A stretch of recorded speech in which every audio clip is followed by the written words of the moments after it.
Merci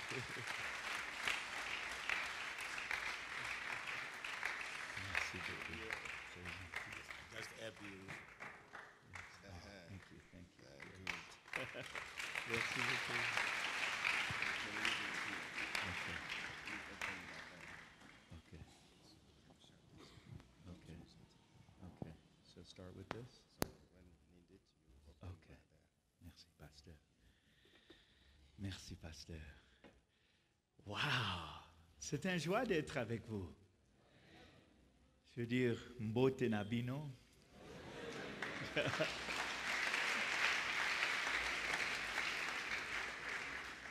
Jambo.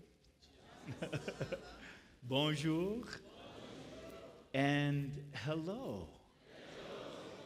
Et premièrement, je veux dire, ça, c'était très impressif de chanter en anglais.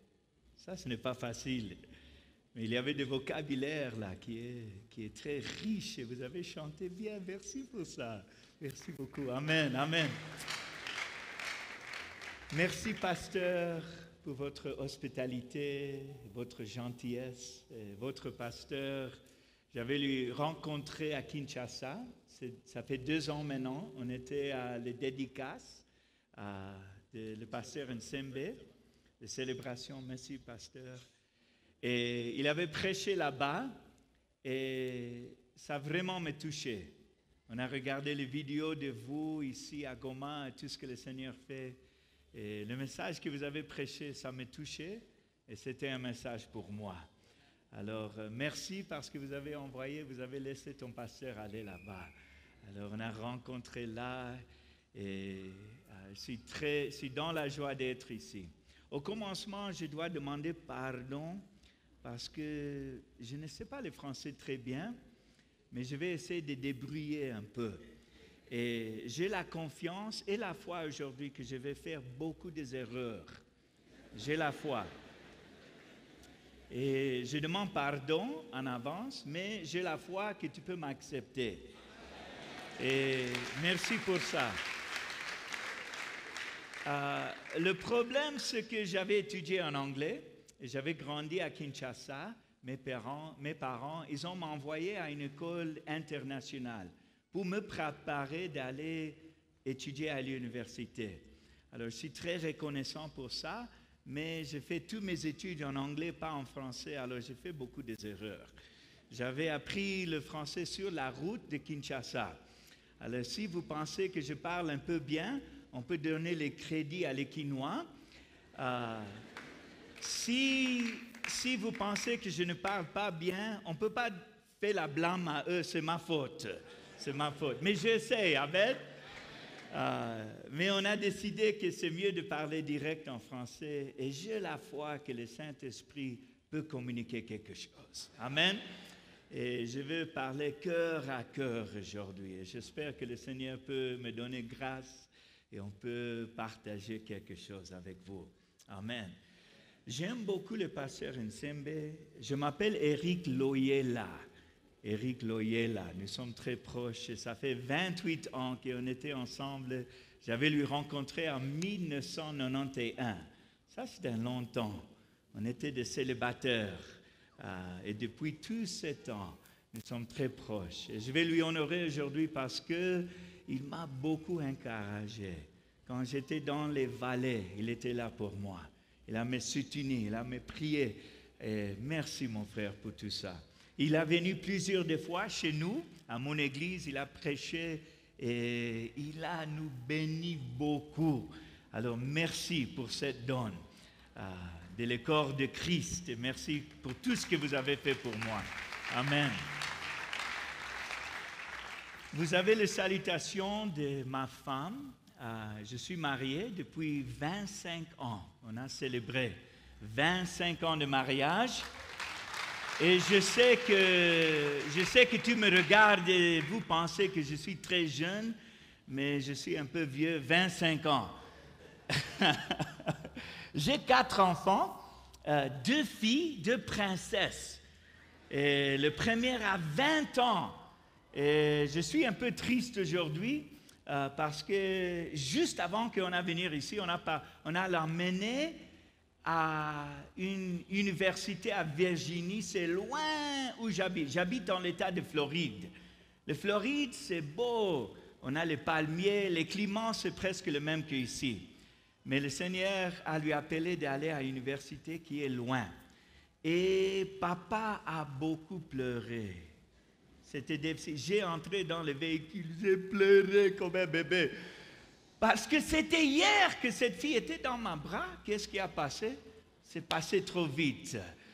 Mais je sais que la Bible dit que les enfants sont comme les flèches. Il faut lancer. C'est mon désir que ma fille va voler comme un aigle.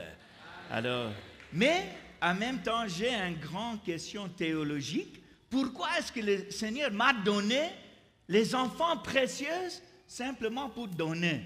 Qu'est-ce qui passe avec ça? Maintenant, je dois attendre les petits-enfants. Je ne sais pas pourquoi, mais ça, c'est le problème d'un papa. Alors, j'ai 2 princesses, 20 ans et 17 ans. Et après ça, nous avons 2 lions dans cette maison. 2 lions qui habitent là. Alors, il y a beaucoup de bruit. J'avais vu, mes filles peuvent jouer ensemble pour beaucoup des heures, jouer avec on dit poupées. Oui, ils sont gentils. Mais les garçons, ils doivent avoir quelques bagarres parfois. Ils doivent crier parfois. Ils sont des lions. Alors, nous sommes bénis. On a 4 enfants dans cette maison et nous sommes très reconnaissants. Amen.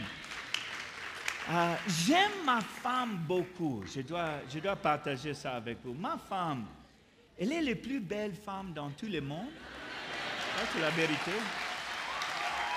Amen.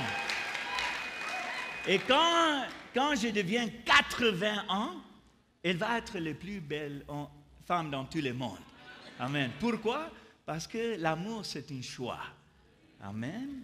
Et le Seigneur m'a béni. Et je ne peux pas faire ce que je fais sans ma femme.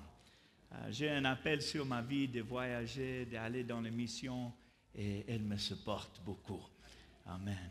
C'est une joie d'être avec vous aujourd'hui. Et j'avais vu ma belle-sœur, Maman Rachel, entrer et nous sommes dans la prière avec vous.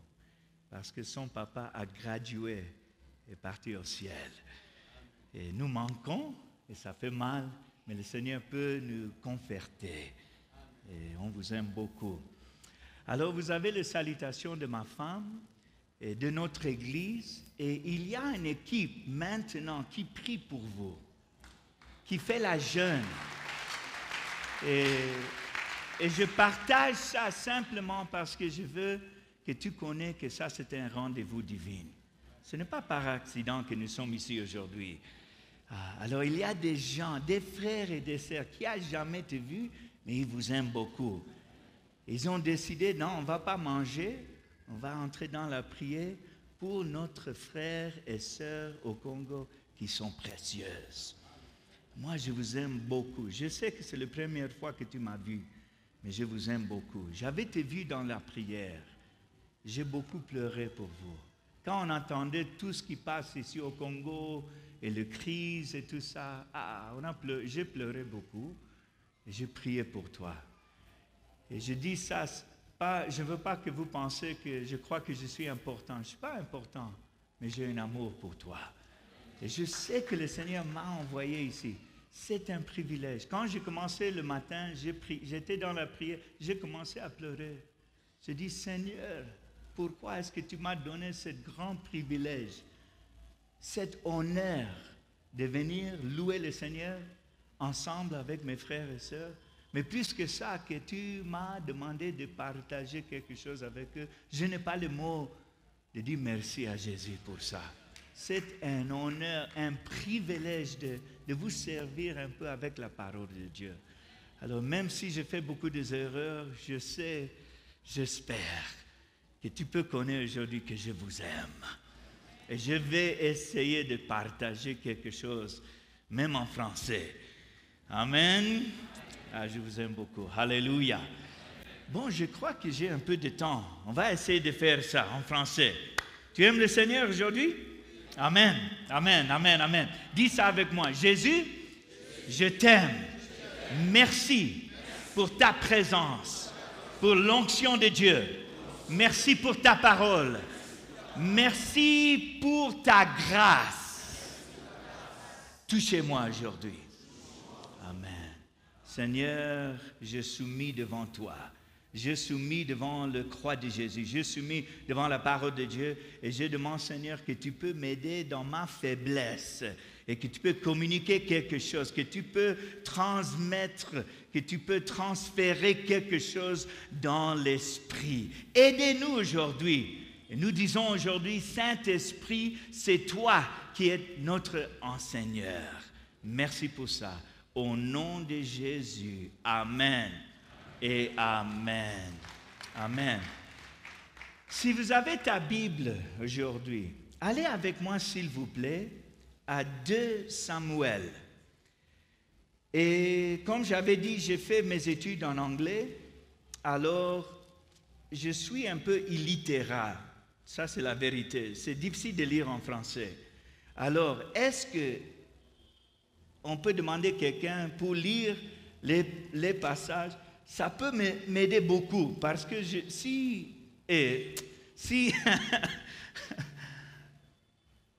moyen a été, ça c'est difficile de faire pour moi. Ça va m'aider beaucoup. Alors, et après ça, je vais essayer de le faire. Amen. 2 Samuel, chapitre 9, et nous allons lire verset 1 jusqu'à 13. Verset 1 jusqu'à 13, s'il vous plaît.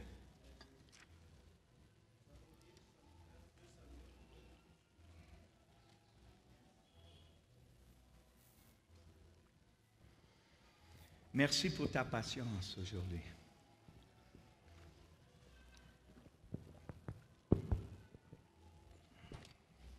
Nous lisons 2 Samuel, chapitre 9, du premier verset au 13e.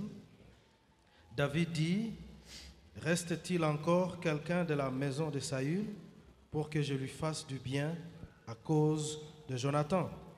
Il y avait un serviteur de la maison de Saül, nommé Tsiba, que l'on fit venir auprès de David. Le roi lui dit, « Es-tu Tsiba ?» Il répondit, « Ton serviteur. » Le verset 3. Le roi dit, « N'y a-t-il plus personne de la maison de Saül pour que j'use envers lui de la bonté de Dieu ?» Et Tsiba répondit au roi, « Il y a encore un fils de Jonathan, perclus des pieds. » 4. Le roi lui dit, « Où est-il » Et Tsiba répondit au roi, « Il est dans la maison de Makir, fils d'Amiel, à Lodébar. » Le roi David l'envoya chercher dans la maison de Makir, fils d'Amiel, à Lodébar. Et Méphibosheth, fils de Jonathan, fils de Saül, vint auprès de David, tomba sur sa face et se prosterna. David dit, « Méphibosheth. » Et il répondit, « Voici ton serviteur. » Verset 7. David lui dit, « Ne crains point, car je veux te faire du bien à cause de Jonathan, ton père. Je te rendrai toutes les terres de Saül, ton père, et tu mangeras toujours à ma table. » Il se prosterna et dit, « Qu'est ton serviteur pour que tu regardes un chien mort tel que moi ?»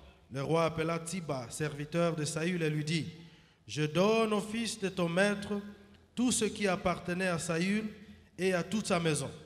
Tu cultiveras pour lui les terres, toi, tes fils et tes serviteurs, et tu feras les récoltes afin que le fils de ton maître ait du pain à manger, et Méphibosheth, fils de ton maître, mangera toujours à ma table. » Or, Tsiba avait 15 fils et 20 serviteurs. Verset 11. Il dit au roi, « Ton serviteur fera tout ce que le roi, mon seigneur, ordonne à son serviteur. » Et Méphibosheth mangea à la table de David comme l'un des fils du roi. Méphibosheth avait un jeune fils nommé Mika, et tous ceux qui demeuraient dans la maison de Tsiba étaient serviteurs de Méphibosheth. Verset 13. Méphibosheth habitait à Jérusalem, car il mangeait toujours à la table du roi. Il était boiteux des 2 pieds. Amen. Amen. Le titre de le message aujourd'hui, c'est le banquet.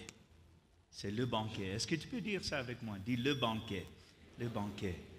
Aujourd'hui, il y a une invitation à venir au banquet du Seigneur. C'est ça l'invitation pour toi et pour moi. Et ça, c'est l'histoire de Mephibosheth. Mephibosheth. Je veux parler de 3 choses aujourd'hui. Premièrement, je veux dire que Dieu veut te donner la paix. Deuxièmement, Dieu veut te donner une position. Et troisièmement, Dieu veut vous donner des provisions. Mais ça, c'est l'histoire de Mephibosheth. Imaginez avec moi un peu. Mephibosheth, il était dans la famille de le roi Saul. Il était le fils de Jonathan. Ça veut dire qu'il y avait beaucoup de choses. Je crois qu'il y avait des privilèges. Mais après, Saul était mort. Il a perdu tout. Est-ce que vous pouvez imaginer avec moi que Mephibosheth, il avait tout des bénédictions, mais il a perdu tout. Et maintenant, nous trouvons Mephibosheth, il est dans le désert. Lo-débar, c'est dans un désert. C'est une petite place. Il n'a rien là-bas à Lo-débar. Il n'y avait pas de l'eau. Et ce n'est pas une place moderne. Il faut comprendre ça. Ce n'est pas une place moderne. Alors, pensez à ça un peu. Il est estropié. Il ne peut pas marcher. Mais il n'y avait pas de trucs de lui aider de bouger. Alors, il est dans un village qui est loin. Il est dans le désert. Il n'y avait pas de l'eau. C'est sale. C'est difficile à vivre. Alors, imaginez tout ça avec moi. Qu'il était dans la palais. Il était le fils de Jonathan. Il était dans le palais, mais il était déplacé. Et maintenant, il est dans un petit village, il est dans un petit place. C'est un désert, il n'y a pas de fruits, il n'y a pas d'abondance, il n'y a pas de l'eau. C'est difficile à vivre. Et ça, c'est une représentation de notre vie. Et je crois que nous tous ici, on était dans Lo-débar. Et peut-être vous sentez aujourd'hui que vous êtes en Lo-débar. Peut-être vous pensez, vous sentez que tu étais déplacé. Que peut-être vous avez des choses dans les temps passés, mais maintenant vous avez perdu les choses. Ça, c'est Lo-débar. Et Lo-débar représente un lieu de désolation et de honte. Ça veut dire quoi? Il était dans le palais, mais là, maintenant, il n'y a rien. Peut-être il était embarrassé. Peut-être il y avait des hontes dans sa vie. Il est encore estropié. Et dans la culture, dans ce temps-là, ce n'est pas quelque chose que les autres vont honorer. Alors imaginez tout ça avec moi. Mais je veux que nous parlons un peu de ça spirituellement aujourd'hui. Lo-débar représente un lieu de désolation et de honte. Peut-être tu es là aujourd'hui. Et la honte, c'est un sentiment douloureux d'humiliation. Ça veut dire que nous sommes humiliés parfois. Nous sentons que nous sommes hontés. Nous sommes embarrassés avec toutes les choses qui a passé dans notre vie. Et quels sont les symptômes de la honte? Quels sont les symptômes de la honte? Premièrement, c'est toujours l'insécurité. Insécurité. Ça veut dire quoi? Nous sentons que nous sommes rejetés. Est-ce que tu as senti parfois dans ta vie que tu es rejeté? Que peut-être les autres, ils ont les faveurs, mais toi, tu n'as pas les faveurs. Ou peut-être quelque chose a passé dans ta vie et vous sentez que vous êtes rejeté. Après plusieurs fois d'être rejeté, c'est difficile de marcher dans la confiance. C'est difficile de dire, ah, je suis fils de Dieu, je suis une fille, je suis un prince, je suis une princesse. Pourquoi? Parce qu'il y a cette insécurité, vous voyez. C'est une honte, un peu honteux que toutes les choses mal à passer dans notre vie. Ça, c'est l'eau de bar. C'est l'eau de bar. Et chaque personne ici, on a senti les choses comme ça. Même quelqu'un qui a marché avec le Seigneur pour un long temps, tu peux sentir insécurité. Moi-même, même si je suis un leader, un pasteur, parfois, beaucoup de fois, je sentais insécurité. Je pense peut-être les autres me ne l'aiment pas. Est-ce que les autres vont m'accepter? Est-ce qu'ils vont m'aider? Vous voyez, nous sommes isolés un peu et nous sommes peur. Qu'est-ce que les autres pensent à nous?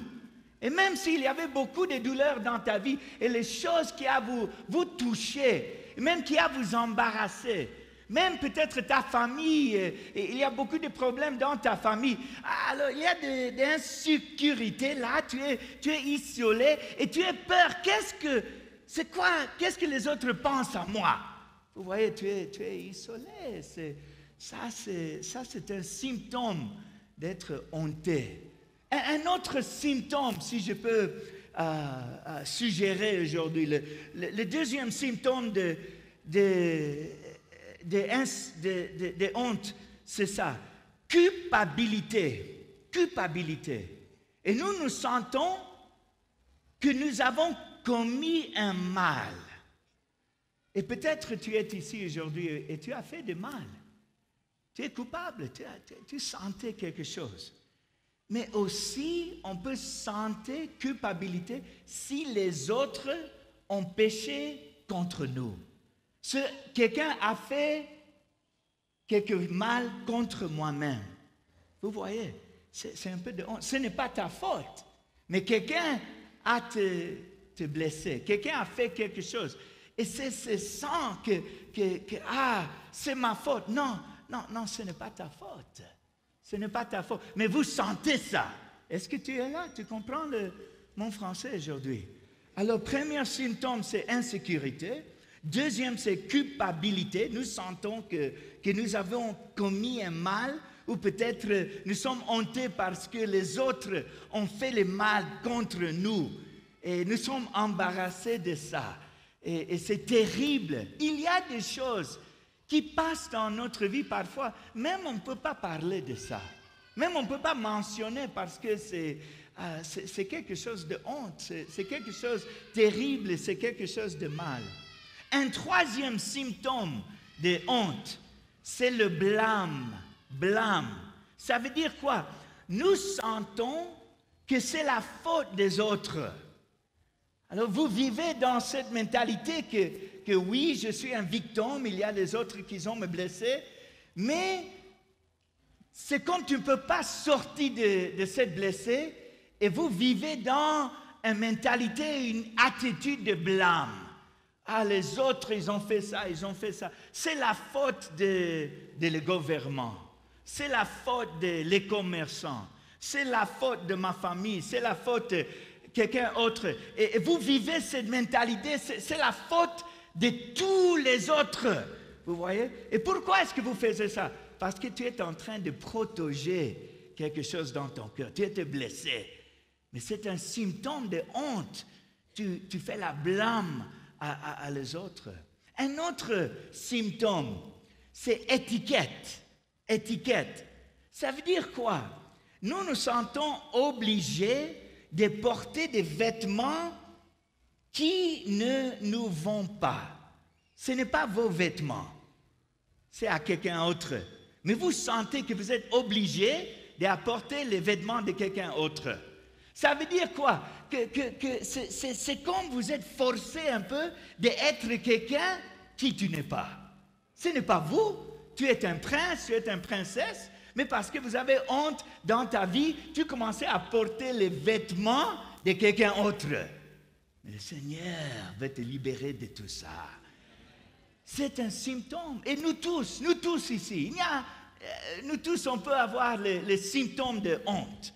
Alors, cette pressure d'apporter les vêtements de le monde ou bien d'une autre identité, mais dans ton cœur, tu connais que ce n'est pas vous, mais vous êtes honteux. Alors, vous sentez que tu es obligé de commencer à être comme une autre personne. Ça, c'est un symptôme. Un autre symptôme, le cinquième, c'est compensation. Problème de prononciation. Compensation. Ça veut dire quoi? Nous pensons que quelqu'un devrait payer pour notre blessure. Alors vous voyez la progression là. On a commencé avec insécurité. On a parlé de culpabilité, les fautes que vous avez faites, mais aussi les fautes que les autres ont fait contre vous. Les blâmes, vous commencez à blâmer les autres. Les étiquettes, vous commencez à porter les vêtements qui ne sont pas vos vêtements, mais vous la portez. Et la cinquième chose, compensation. Vous commencez à dire, mais il faut payer. Quelqu'un doit payer pour ça. Parce que je souffre. Quelqu'un doit payer pour ça. Alors aujourd'hui, mes frères, mes sœurs, je ne sais pas votre voyage, je ne sais pas votre histoire, je ne sais pas tout ce qui a passé dans ta vie, mais je peux imaginer qu'il y a beaucoup de douleurs dans ce bâtiment aujourd'hui. Nous tous, nous avons notre histoire. Peut-être tu es ici et tu as expérimenté, tu es un victime d'abus. Peut-être tu es un victime de violence. Et ta famille était touchée par la violence.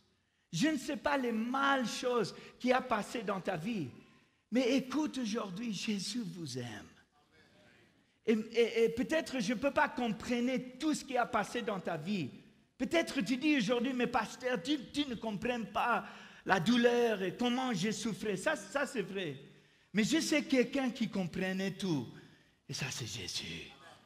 Et vous disiez aujourd'hui, mais si je suis blessé, je dois placer la blâme à les autres. Oui, je comprends. Et tu disais, mais j'ai besoin de compensation. Quelqu'un doit payer pour ça. Je comprends ça. Mais sauf que je peux dire aujourd'hui, il y a une seule personne qui peut payer pour ça. Ce n'est pas le gouvernement, ce n'est pas un étranger, ce n'est pas ton oncle, ce n'est pas ta famille, non, c'est seulement Jésus qui peut payer pour ça. C'est seulement Jésus qui peut enlever les honte. Et cette vador qui est sur nous. Et comment est-ce qu'on peut faire ça? On doit venir aujourd'hui à la croix. Venez avec toutes ces douleurs. Venez avec toute cette souffrance. Venez avec toute honte et mettez ça à le pied de Jésus-Christ à la croix. Il y a une invitation d'aller à Jérusalem aujourd'hui. Mais il y a une seule porte d'entrer à Jérusalem. C'est par la croix de Jésus-Christ. Il faut venir avec toute la douleur, toute honte, toutes vos insécurités, toutes vos culpabilités, toute la souffrance. Viens à le pied de Jésus aujourd'hui. Viens à la croix de Jésus. Jésus vous aime. Et ce n'était pas la volonté de Dieu que vous souffrez comme ça. C'est jamais la volonté. Dieu vous aime. Tu es son fils. Tu es sa fille. Il vous aime. Il ne veut pas que vous souffrez comme ça. Ça, ce n'est pas la volonté de Dieu. Ça, c'est, pour être clair, ça, c'est le diable. Ça, ce sont les gens, les humains. C'est difficile à comprendre comment est-ce que l'humain peut faire le mal comme ça. Mais ils sont en collaboration avec Satan, avec les démons. C'est jamais le cœur de Dieu. Alors Dieu vous regarde aujourd'hui, il dit, je vous aime, je veux te toucher, j'ai une compassion pour toi. C'est comme le lépreux qui est venu devant Jésus, il a dit, ah Seigneur, si tu veux, tu peux me guérir. Et Jésus a dit, oui, je veux. Et Jésus dit aujourd'hui, je veux te toucher. Je veux toucher tes mémoires. Les mémoires qui vous immobilisent. Les mémoires qui vous paralysent. Le Seigneur veut te guérir aujourd'hui. Mephibosheth, il était estropié. Et peut-être tu es ici aujourd'hui. Nous tous, nous sommes estropiés aujourd'hui. Nous sommes des humains. Mais Jésus vient et dit, je vais te toucher profondément dans le cœur. Je vais toucher tes mémoires. Et c'est ça l'histoire de Mephibosheth. Il a dit, viens à Jérusalem. Jérusalem, c'est la vie de la paix. C'est la vie de la paix. Alors Dieu veut donner la paix. Peut-être je ne peux pas expliquer tout aujourd'hui, mais j'ai confiance que Jésus, il t'aime, il veut te guérir dans ton cœur et les mémoires, et aussi, il veut te donner la paix. Tu peux sortir de ce bâtiment aujourd'hui et tu peux dire ceci, je ne comprends pas vraiment ce qui a passé dans ma vie. C'est une grande confusion, mais j'ai la paix aujourd'hui. Et Jésus, qui est le prince de paix, m'a donné la paix. Tu peux dire Amen. Amen. Dieu veut donner la paix. Écoutez bien, Colossiens chapitre 1, versets 19 à 20. Alors, quelle est la solution pour la honte? C'est Jésus, la personne qui a payé le prix. Colossiens chapitre 1, versets 19 à 20. Chapitre 1er, le verset 19 à 20. Car Dieu a voulu que toute plénitude habitât en lui. Il a voulu par lui réconcilier tout avec lui-même, tant ce qui est sur la terre que ce qui est dans les cieux, en faisant la paix par lui, par le sang de sa croix. Amen. Amen. Jésus veut te donner la paix. Comment aller à Jérusalem? Entrer par la croix. Venir à la croix, donner toute la douleur, toute la honte à Jésus. Il va te guérir et tu vas entrer à Jérusalem. Dans 2008, quelque chose comme ça, il y avait une attaque de terrorisme à Indy, dans l'état de Indy. Il y avait quelqu'un qui a entré dans un hôtel, il a commencé à tuer les gens, il a crié, il a tué les gens. Beaucoup, je crois plus que 100 personnes étaient tuées. Il y avait une personne qui était cachée au-dessus d'une table. Il y avait beaucoup de corps, beaucoup de gens qui étaient mourir là. Et il ne voulait pas bouger. Et après, il a sorti et les journalistes, ils ont lui demandé, mais comment est-ce que tu as vivre pendant cette massacre? Comment est-ce que tu as vécu? Il a dit, je ne sais pas, mais je crois qu'ils ont pensé que j'étais mort parce qu'il y avait le sang des autres personnes qui étaient comme une couverture. Est-ce que tu es là? Vous voyez, Jésus est venu avec son sang.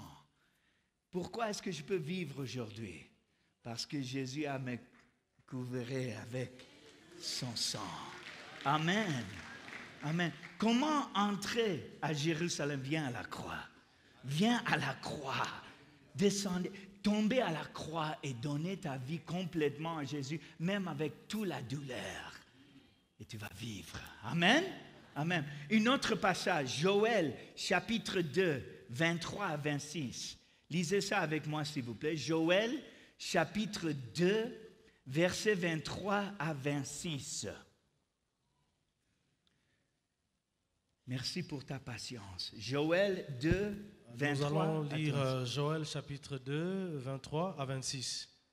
Et vous, enfants de Sion, soyez dans l'allégresse et réjouissez-vous en l'Éternel, votre Dieu, car il vous donnera la pluie à son temps, et il vous enverra la pluie de la première et de l'arrière-saison, comme autrefois. Verset 24, les airs se rempliront de blé, et les cuves regorgeront de mou et d'huile. Je vous remplacerai les années qu'ont dévoré la sauterelle, les gélèques, les asiles et les gazam, ma grande armée que j'avais envoyée contre vous. Verset 26. Amen. Vous mangerez et vous vous rassasierez et vous célébrerez le nom de l'Éternel, votre Dieu, qui aura fait pour vous des prodiges. Et mon peuple ne sera plus jamais dans la confusion. Amen. Amen. Ça, c'est la promesse. Ça, c'est la parole de Dieu. Alors, je vous invite aujourd'hui de venir à le banquet. Il y a un banquet. Le Seigneur vous a amené de l'eau de bar. Et c'est temps de venir à Jérusalem où tu vas avoir la paix de Jésus-Christ. Le prince de paix, il est là et il nous attend à le banquet. Alléluia. Comment venir à Jérusalem? C'est par la croix. C'est par la croix. Deuxièmement, Dieu veut te donner une position. Une position. Vous pouvez vous asseoir à la table du roi. Alors, c'est ça le premier aujourd'hui. Peut-être vous êtes dans un lot de bar. Le Seigneur vous appelle. Imaginez ça. Tu es à l'eau de bar, mais il y a quelqu'un qui vient avec un message et dit, Jésus, il a vous invité de venir à la palais. Quoi, moi, j'ai rien, j'ai perdu tout. Je n'ai pas une bonne famille, j'ai rien. Mais non, Jésus, il dit, viens à le palais. Mais je suis estropié. Je suis paralysé. Comment est-ce que je peux aller à le... Non, viens à le banquet. C'est toi qui dois venir à le palais. Et imaginez ça, tu viens à Jérusalem et tu viens à la table de le roi. Et vous commencez à manger à la table du roi. Écoutez la parole aujourd'hui. Tu es un prince et tu es une princesse. Tu es le fils de Dieu, la fille de Dieu. Et le Seigneur vous invite à le banquet pour être à sa table. Amen. Amen. C'est une invitation aujourd'hui. Alors Dieu veut te donner une position à la table. Tu peux t'asseoir à la table du roi. Maintenant, écoute, nous tous, nous sommes des étropiés. Mais, écoutez bien, nos pieds sont sous la table. Waouh, quelle image! Vous voyez, je suis humain aujourd'hui. J'ai fait beaucoup de fautes dans ma vie. Oui, je suis un pécheur.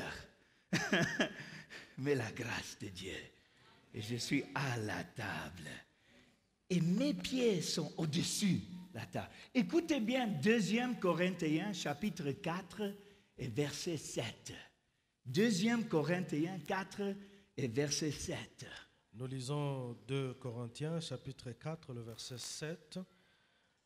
Nous portons ce trésor dans des vases de terre afin que cette grande puissance soit attribuée à Dieu et non pas à nous. Amen. Il y a un trésor. Dis ça avec moi, j'ai un trésor dans... J'ai un trésor, oui. Même si je suis dans un vase de terre. Vous voyez, nous tous, on a des pieds, nous sommes paralysés un peu ici. Nous ne sommes pas parfaits, mais on a un trésor ici. Alléluia. Et le Seigneur est en train de dire aujourd'hui, venez à la table, être guéri dans ton cœur. Levez honte. Tu es fils de Dieu, tu es la fille de Dieu. Mais tu as un trésor ici. Tu peux dire Amen. Amen. Tu comprends le français aujourd'hui? J'essaie, mais j'espère que tu es là. Alléluia. Nous sommes tous estropiés, mais nos pieds sont sous la table. Allez avec moi, Éphésiens chapitre 2, verset 6. Éphésiens 2, verset 6. Dans Éphésiens 2, le verset 6, il nous a ressuscités ensemble et nous a fait asseoir ensemble dans les lieux célestes en Jésus-Christ. Amen. Amen. Ça veut dire quoi? Notre cœur au ciel, nos pieds sur la terre. Je ne sais pas si tu as compris. Ton cœur, ton esprit au ciel, mais les pieds aux terres. Mais regardez bien cette image. Maintenant, tu es à la table avec Jésus-Christ. Il a vous donné une position. Il a vous emmené de l'eau de bar. Il veut guérir tout ce qui a passé dans ta vie, même les mémoires, même les choses secrètes que tu n'as pas mentionnées à les autres. Il veut guérir tout ça. Il veut vous emmener de l'eau de bar et te mettre assis à la table avec Jésus-Christ. Amen. Et qu'est-ce qu'il a dit? Il a dit à Ziba, il a dit, bon, on va restaurer tout ce que Mephibosheth a perdu. Même la terrain qu'il a perdu, même la ferme il a perdu. On va donner tout ça, on va repayer tout ça, ça vient à lui et tu vas manger chaque jour à la table de le roi. Alléluia. Amen. Alors je suis ici aujourd'hui pour prophétiser. C'est une prophétie. Le Seigneur va restaurer tout ce que tu as perdu. Amen. Il va lever le honte dans ta vie. Il va te donner la paix. Alléluia. Tu vas t'asseoir à la table de Jésus-Christ. Amen.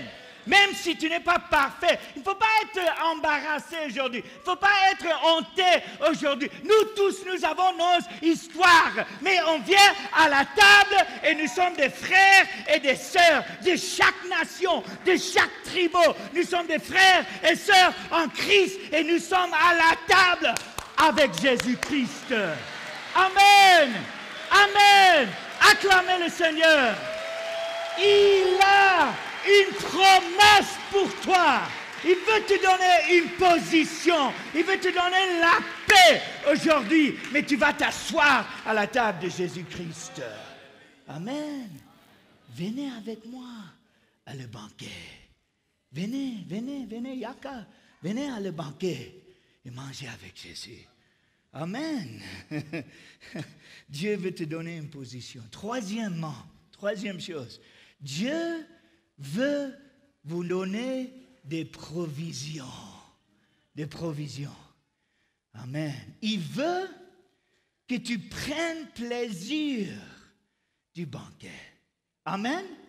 Lisez avec moi Jean chapitre 10, verset 10, s'il vous plaît. Je connais que tu sais ce passage, mais c'est bien de lire quand même et voir avec tes yeux. Jean, franchement, on va lire ensemble. Vous pouvez lire avec moi?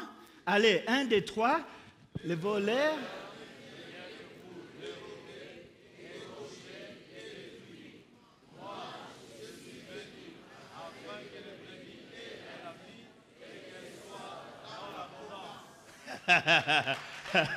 Amen.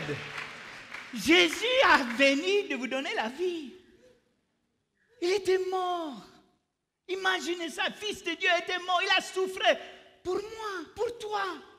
Et pourquoi? Oui, pour me donner la vie éternelle, mais aussi pour me donner la vie ici. La paix ici. La joie ici. La victoire ici. Le succès ici. Ici, amen. Je ne suis pas parfait. Je suis à la table aujourd'hui. Mais je mange à la table. Je suis estropié. Je suis humain. Mais je suis couvert par le sang de Jésus. Et je mange à la table. Je mange le chikwanga. Je mange le pondu modezo. Je mange le poisson qui vient de la lac de Kivu. Je mange. C'est un banquet. Alléluia. Je mange bien. Amen. Les provisions de le roi des rois. Il a dit, on va restaurer la terre. Ceux qu'ils ont volé de toi, ils ont volé les choses. Ils ont volé même votre dignité. Mais le Seigneur va restaurer la dignité. Va restaurer ta maison. Va restaurer ta famille. Va restaurer toutes les choses que tu as perdues. Ça, c'est le cœur de Dieu. C'est ça qu'il veut. Ça, c'est le royaume de Dieu. C'est pour cela que nous prions. Le royaume de Dieu vient maintenant. Maintenant. Et un jour, on va être à le banquet. La Bible nous dit qu'on ne va pas pleurer là-bas. On ne va pas souffrir. Même il n'y a pas de maladie là-bas. Un jour, mais maintenant, un peu d'estropié.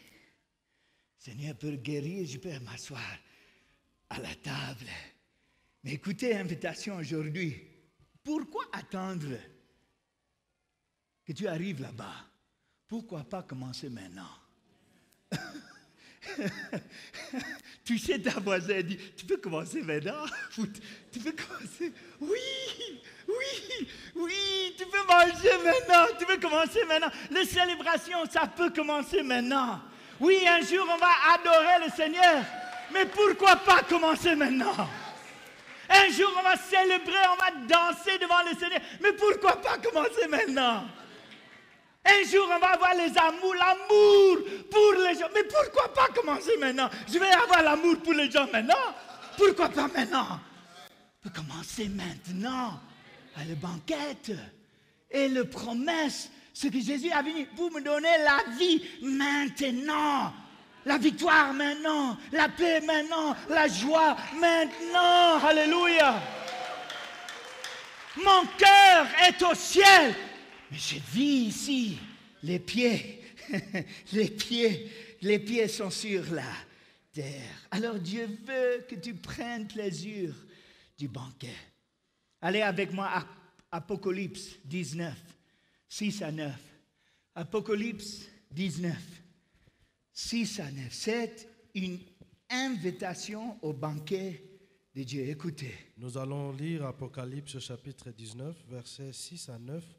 Et j'attendis comme une voix d'une foule nombreuse, comme un bruit de grosses eaux et comme un bruit de fort tonnerre, disant Alléluia, car le Seigneur notre Dieu Tout-Puissant est entré dans son règne. Réjouissons-nous et soyons dans l'allégresse, et donnons-lui gloire, car les noces de l'agneau sont venues, et son épouse s'est préparée. Verset 8. Et il lui a été donné de se vêtir d'un fin lin éclatant, pur, car le fin lin, ce sont les œuvres justes de saints. Verset 9. Et l'ange me dit, écrit, heureux ceux qui sont appelés au festin des noces de l'agneau. Et il me dit, ces paroles sont les véritables paroles de Dieu. Amen.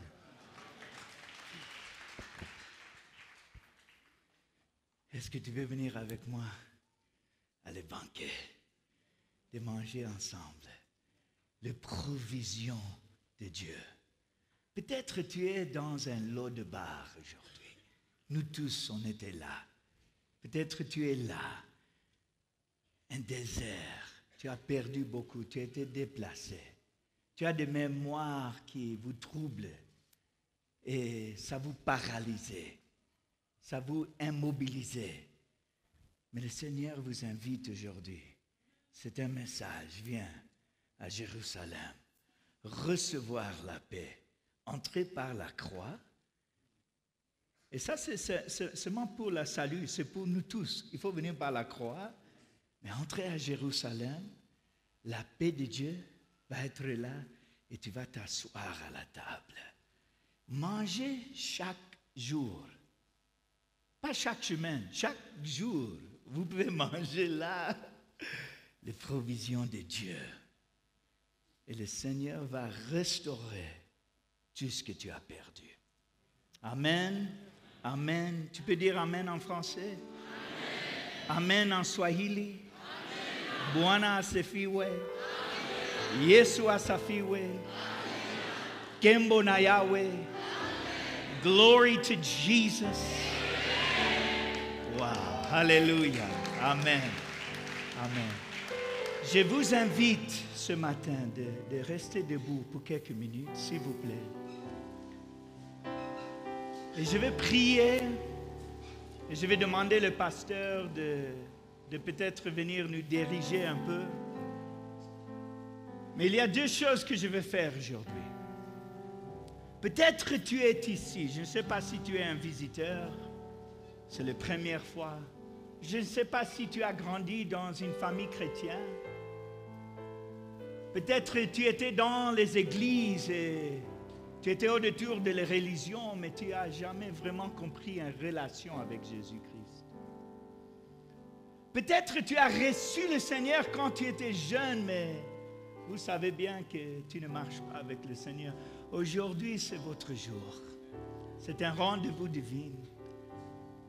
C'est temps de venir à la croix, d'amener tous que tu as le pain qui est là, la souffrance, la mémoire. la honte qui est là. Mettez à le pied de Jésus-Christ. Alors avec tous les yeux fermés ici, excusez mon français, mais j'espère que tu peux comprendre un peu. Si tu es ici aujourd'hui et tu veux donner ta vie à Jésus-Christ, est-ce que tu peux lever ta main? Et je vais prier avec toi aujourd'hui. Levez les mains. Que Dieu vous bénisse. Que Dieu vous bénisse. Amen. Que Dieu vous bénisse. Ah, ça. Vous sentez quelque chose. Amen. Je regarde partout. Si tu es là, tu veux donner ta vie à Jésus. Amen. Amen. Et je vais prier avec toi que le Seigneur va te toucher. Ça, c'est la première chose, le salut. Le salut. Deuxième chose aujourd'hui, que le Seigneur va te guérir. Le Seigneur m'a donné un don de guérison. Je suis ici simplement pour partager cette don avec toi. Le Seigneur veut aller profondément dans ton cœur. Il a une compassion pour toi. Ce n'est pas sa volonté que tu as toutes ces mémoires. Ce n'est pas sa volonté que tu étais blessé. Mais il a une compassion. C'est pour cela qu'il était mort pour toi.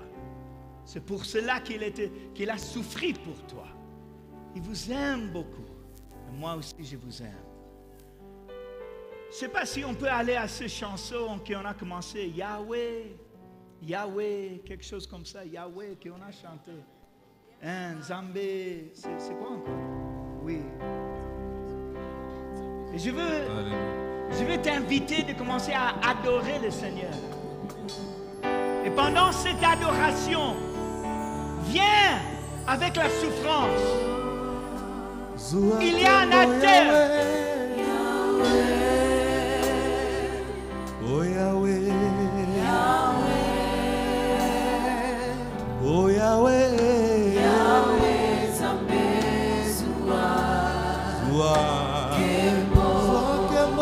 Zokembo, Yahweh, oh Yahweh, oh Yahweh, Zambé,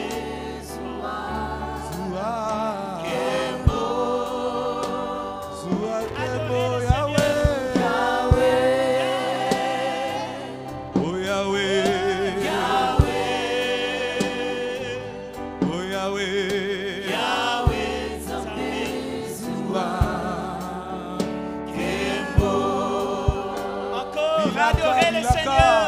Adorez.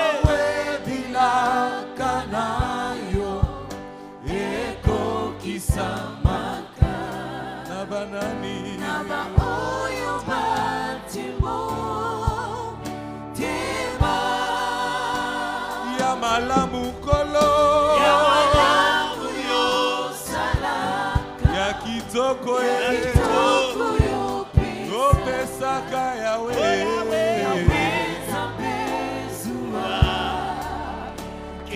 oh bilaka na yo Yahweh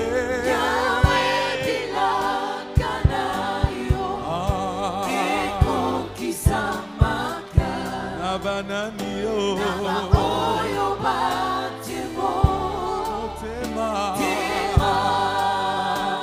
ya malamu kolo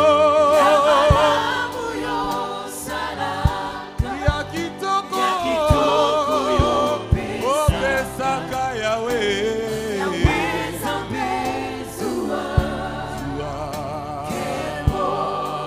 totomboli maboko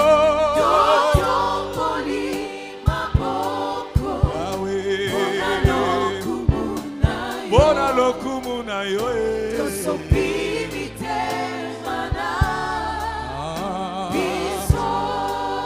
lokola yo azate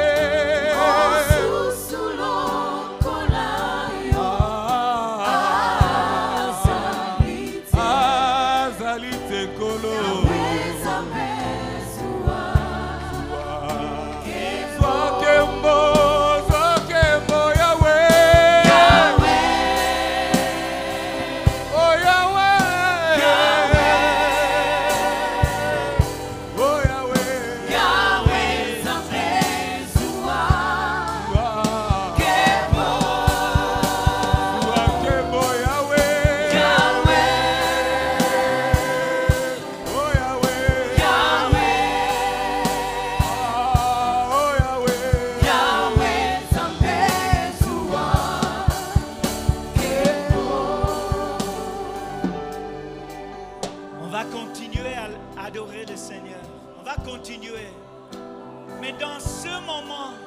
Commencez à crier à votre papa, à Jésus, Abba.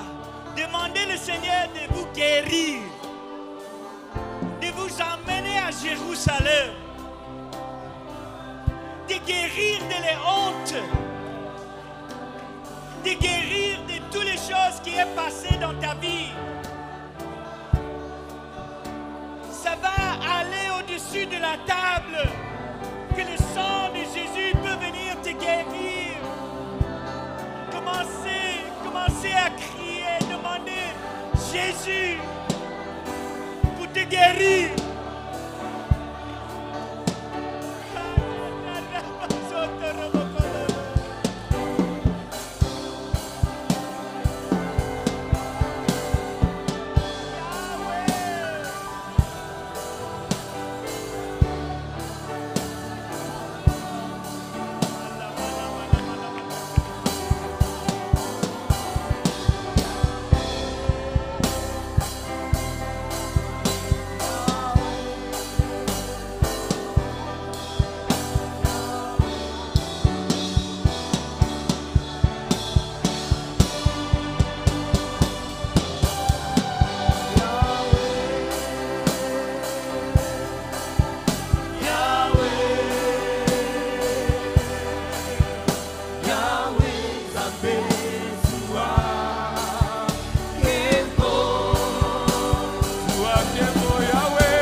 Tomboli maboko,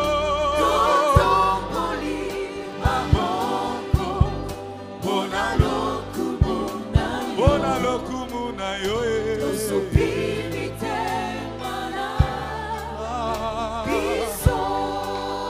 lokola yo azate